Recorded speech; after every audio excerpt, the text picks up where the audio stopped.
Hello everyone. तो students MHT CT 2026 आपका अभी जो स्कोर कार्ड है वो तो आ गया है, वेबसाइट पे अवेलेबल हो चुका है आपका, मतलब कि रिजल्ट तो आपका डिक्लेयर हो ही चुका है। बट डॉक्यूमेंट्स आपको अभी क्या क्या लगेंगे, क्योंकि आपका रजिस्ट्रेशन स्टार्ट होने वाला है।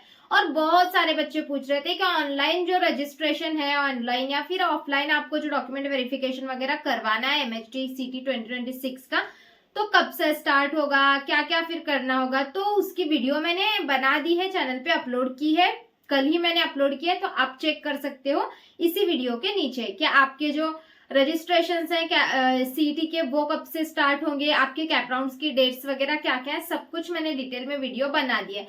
लेकिन बहुत सारे बच्चों ने मुझे कमेंट किया हुआ था कि डॉक्यूमेंट्स पे वीडियो चाहिए। तो डॉक्यूमेंट्स की लिस्ट देखो, ओपन वालों के लिए कौन से डॉक्यूमेंट्स इंपॉर्टेंट हैं वो भी मैं इस वीडियो में बताऊंगी, और जो बच्चे कैटेगरी में आते हैं उनको भी कौन कौन से डॉक्यूमेंट्स इंपॉर्टेंट है वो भी बताऊंगी। और कुछ डॉक्यूमेंट्स ऐसे हैं जो कि कैटेगरीज के लिए भी अलग अलग है, तो वो कौन कौन से डॉक्यूमेंट्स हैं हम डिटेल में यहाँ पे डिस्कस करेंगे। तो वीडियो को एंड तक जरूर देखना। चैनल को सब्सक्राइब नहीं किया है तो सब्सक्राइब कर लेना, क्योंकि देखो अदर चैनल पे आपको जो है काउंसलिंग पैसे देकर मिलने वाले हैं, बट इस चैनल पे आपको मिलने वाली है फ्री काउंसलिंग। तो चैनल को अभी तक सब्सक्राइब नहीं किया है तो सब्सक्राइब कर लो। और री एग्जाम और इम्प्रूवमेंट एग्जाम वाले बच्चे मुझसे पूछ रहे थे, बहुत सारे बच्चों के डाउट्स हैं, तो उन बच्चों के लिए हो सके तो मैं लाइव आके आपके सारे डाउट्स को क्लियर करूंगी, या फिर मैं आपसे आपके इन सारे डाउट्स पे एक वीडियो बना के अपलोड कर देती हूँ। ठीक है बच्चों, तो टेंशन मत लो। अभी यहाँ पे देखते हैं कि इंपॉर्टेंट डॉक्यूमेंट्स कौन कौन से हैं आपके सीटी के एडमिशन के रजिस्ट्रेशन के लिए। जो आपको अभी आपके रजिस्ट्रेशन अभी 4 जुलाई से स्टार्ट होंगे, तो आपका अभी जो रजिस्ट्रेशन होगा तो वहां पे डॉक्यूमेंट्स वगैरह वेरीफाई करना है, तो उसके लिए डॉक्यूमेंट्स इंपॉर्टेंट कौन कौन से सब ध्यान से देखना। देखो यहाँ पे सबसे पहले तो आपको 10th की मार्क लिस्ट मैं बता रही हूँ कौन कौन से ओपन और कैटेगरी के लिए। ये 10th की मार्क लिस्ट सभी के लिए कंपलसरी रहेगी। ठीक है, मैं जिस जिस पे टिक लगा रही हूँ सबके लिए कंपलसरी रहेगी। तो 10th की मार्क लिस्ट प्लस इसका जो सर्टिफिकेट है ना, मैं यहाँ पे लिखती हूँ मार्क लिस्ट 10, ऐसे लिखती हूँ मतलब आपको समझेगा। 10th की मार्क लिस्ट प्लस उसके साथ जो सर्टिफिकेट होता है ना आपका 10th का सर्टिफिकेट, वो भी इंपॉर्टेंट है। ठीक है, जो दो होते हैं, एक मार्क लिस्ट होती है, एक 10th का सर्टिफिकेट होता है, तो ये दोनों चीजें आपको लगेगी। तो ये इंपॉर्टेंट है, 10th का मार्क लिस्ट प्लस उसका सर्टिफिकेट, ये चीज इंपॉर्टेंट है। उसके बाद आपको लगेगा 12th का मार्क लिस्ट। अभी तो इस साल से मार्क लिस्ट और सर्टिफिकेट दोनों एक में ही आ रहा है, तो आपका 12th का मार्क्स लिस्ट और सर्टिफिकेट एक में, तो ये वाला आपका 12th का मार्कशीट अभी सबके लिए लगेगा। ओपन कैटेगरी हो या कोई भी कास्ट हो, तो सबके लिए जो है ना लगेगा। उसके बाद देखो आधार कार्ड सबके लिए कंपलसरी रहेगा। ठीक है, आधार कार्ड तो ये क्योंकि आईडी प्रूफ है आपका, सबके लिए कंपलसरी रहेगा। ऑल कैटेगरी के लिए, ओपन के लिए, सबके लिए कंपलसरी है। उसके बाद एलसी, आपका जो 12th पास किया हुआ अभी एलसी है, 12th पास हो जाने के बाद आपने रिजल्ट लाते समय ही ले लिया होगा, तो वो एलसी आपका इंपॉर्टेंट है। तो एलसी सबके लिए कंपलसरी रहेगा। उसके बाद देखो बच्चों, डोमेसाइल सर्टिफिकेट सबके लिए कंपलसरी रहेगा। ओके, डोमेसाइल सर्टिफिकेट भी सबके लिए कंपलसरी रहेगा। अब आप बोलोगे डोमेसाइल सर्टिफिकेट सबके लिए कंपलसरी क्यों है? क्योंकि आप महाराष्ट्र के स्टूडेंट हो, ये दिखाने के लिए आपका डोमेसाइल कंपलसरी लगेगा।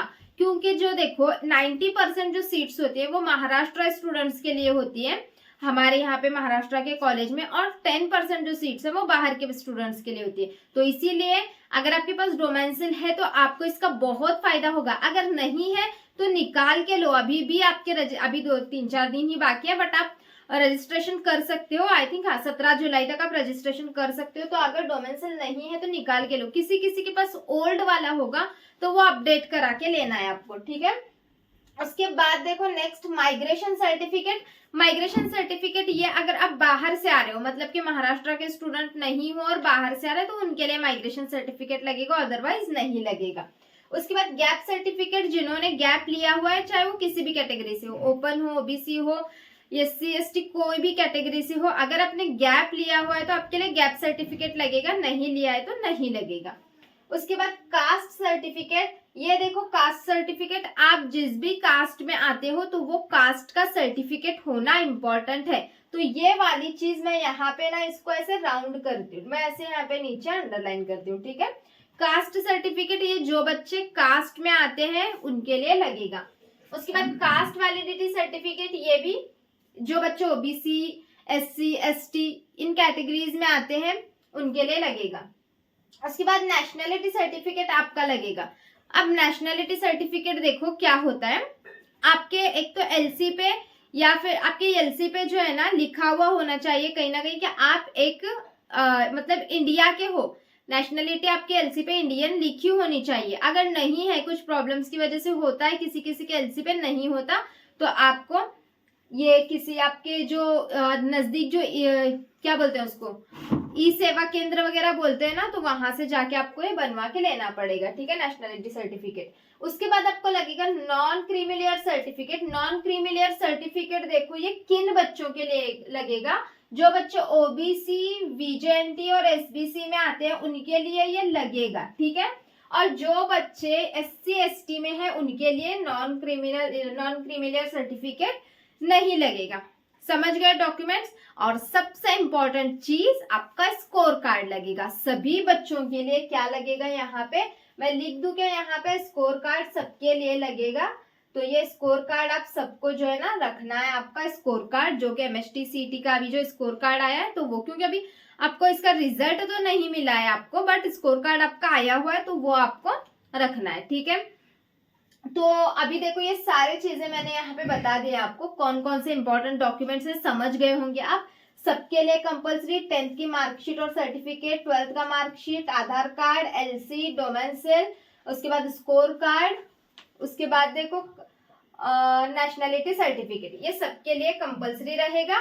उसके बाद ये गैप सर्टिफिकेट जिनका गैप है, माइग्रेशन सर्टिफिकेट जो बाहर से आए हुए हैं, कास्ट सर्टिफिकेट जो कास्ट में आते हैं, कास्ट वैलिडिटी सर्टिफिकेट ये भी कास्ट में है उनका, और नॉन क्रीमिलियर सर्टिफिकेट ओबीसी, वीजेएनटी और एसबीसी वालों के लिए है, ठीक है।